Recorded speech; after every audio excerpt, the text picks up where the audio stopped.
వేసేస్తున్నారు. ಭಟ್ಟಿದಾಗ ಹಾಕಪ್ಪರಿ ఆ మంటలో వేస్తున్నప్పుడు జನ ಅವ್ರಿಗೆ ಕರ್ಕೊಂಡು ಹೋಯ್ತಾರಲ್ಲ, అయితే వీరిని ఏ ఒక్క వ్యక్తులకు తీసుకొని అయితే వెళ్తున్నారు కదా, ಅವ್ರು ಸುಟ್ಟು ಸತ್ತೈತಾರ. అయితే వాళ్ళే కాల్ చనిపోతారు. ಯಾಕಂದ್ರೆ ಭಟ್ಟಿ ఎందుకంటే అక్కడ ఉన్న మంట 7 పట్లు. అయితే ఏమున్నది, మంటున్నది. ಅವಾಗ ಅವ್ರು ಒಳಗ್ ಹೋಯ್ತಾರ. అయితే వాళ్ళు అప్పుడు ఏం చేస్తారు, లోపలికి వెళ్ళిపోతారు. ಒಳಗ್ ಹೋದಾಗ అయితే లోపలికి వెళ్ళిపోయిన తర్వాత ರಾಜ ಭಟ್ಟಿ ಒಳಗ್ ನೋಡ್ತಾನ. అయితే రాజు మాత్రం చూస్తున్నాడు మంట లోపట. అವಾಗ అప్పుడు ಇದು డానియల్ 3:24 వాక్య బರ್ತದೆ. అయితే దానియేలు గ్రంథము 3వ అధ్యాయము 24వ వచనం మనం చదువుకుందాం. ಆಗ ಅರಸನಾದ ನೆಬೂಕದ್ನೆಚ್ಚರನು ವಿಸ್ಮಯಗೊಂಡವನಾಗಿ ಸಿಟ್ಟಿನಾಗಿದ್ದನಲ್ರಿ ಇವ. అయితే చాలా కోపంలో ఉన్నాడు కదా, పరేషాన్ అవుతాను. అది చాలా ఆశ్చర్యపోయినాడు. ಸಿಟ್ಟು ಎತ್ತೋಯ್ತು, కోపం ఎక్కడ వెళ్ళిపోయినది. ತ್ವರೆಯಾಗಿ ಎದ್ದು ತನ್ನ ಆಲೋಚನೆಗಾರರ ಸಂಗಡ ಮಾತನಾಡಿ ಅವ್ರ ಸರಿ ಮಾತಾಡಕ್ ಶುರು ಮಾಡಿದ. అయితే తను లేచి ఏం చేశాడు, తనతో ఉన్న వాళ్ళతో మాట్లాడుతున్నాడు. ನಾವು 3 ಮನುಷ್ಯರನ್ನು ಕಟ್ಟಿ ಬೆಂಕಿಯಲ್ಲಿ ಹಾಕಿದೆವಲ್ಲವೇ? ಒಂದ್ ನಿಮಿಷ. ನಾವು 3 ಮನುಷ್ಯರನ್ನು ಕಟ್ಟಿ ಬೆಂಕಿಯಲ್ಲಿ ಹಾಕಿದೆವಲ್ಲವೇ? అయితే మనం మాత్రము 3 వ్యక్తులను మాత్రము బంధించి మంటలో వేసినాము కదా.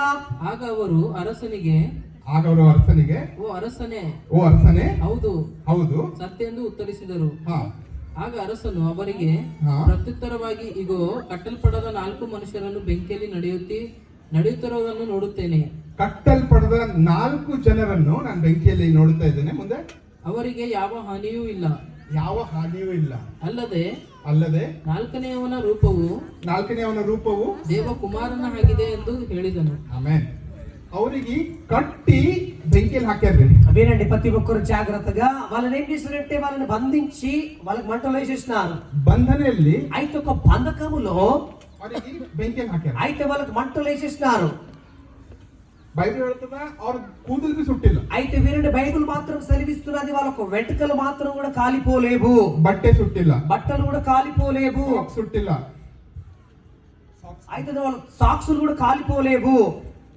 ಆದ್ರೆ ಮಂಚಿ ಸುಟ್ಟಗೆ ಕುನದ ಏನ್ ಸುಟ್ಟದ? అయితే ఏం కాలిపోయినా తెలుసా? ఆ కట్టడಗಳು, ఆ బంధనಗಳು ಸುಟ್ಟದ. అయితే వినండి, వాళ్ళ కట్టిన బంధకాలు కాలిపోయినాయి. ఆ ಬೆಂಕಿಯಲ್ಲಿ ఆ ఒక్క మంటలో ಅವ್ರ ಕೂದಲು ಬಿ ಸುಟ್ಟಿಲ್ಲ, వాళ్ళ ఎంట్రుకలు కూడా కాలిపోలేవు, ಅದರ ಬಂಧನಗಳು ಸುಟ್ಟೋದು. అయితే వాళ్ళు బంధించిన బంధకాలు మాత్రమే ఏమైనా కాలిపోయినాయి.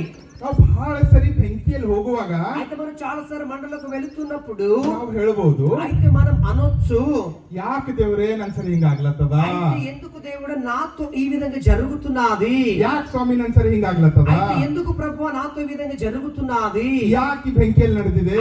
ఎందుకు నేను మంటలకు వెళ్ళిపోతున్నాను? ನಾನು ನಿಮಗೆ ಹೇಳ್ತೀನಿ, అయితే నేను మీకు అంటున్నాను, ಈ ಬೆಂಕಿಯಿಂದ ಹೊರಗೆ ಬಂದಾಗ ನಿಮ್ಮ ಬಂಧನಗಳೆಲ್ಲ ಸುಟ್ಟೋಗಿರ್ತಾವೆ. అయితే మంట నుంచి బయటికి వచ్చినప్పుడు నీకు బంధించినవి బంధకాలు కాలిపోతాయి. ಇನ್ನೊಂದೇನ್ ಗೊತ್ತಾ? ఇంకొకటి ఏంటి తెలుసా? ಆ ಬೆಂಕಿಯಲ್ಲಿ ఆ ఒక్క మంటలో ಅವ್ರು 3 ఇర్లిಲ್ಲ, అయితే వాళ్ళు 3 ఉండలేరు, ಅವ್ರ ಜೊತೆ ಇನ್ನೊಬ್ಬರು ಇದ್ರು, అయితే వాళ్ళతో ఇంకొకరు ఉన్నారు. ಇನ್ನೊಂದ್ಸರಿ ಹೋದ್ರಿ ఇంకొకటి చదువుకుందామా అధ్యాయం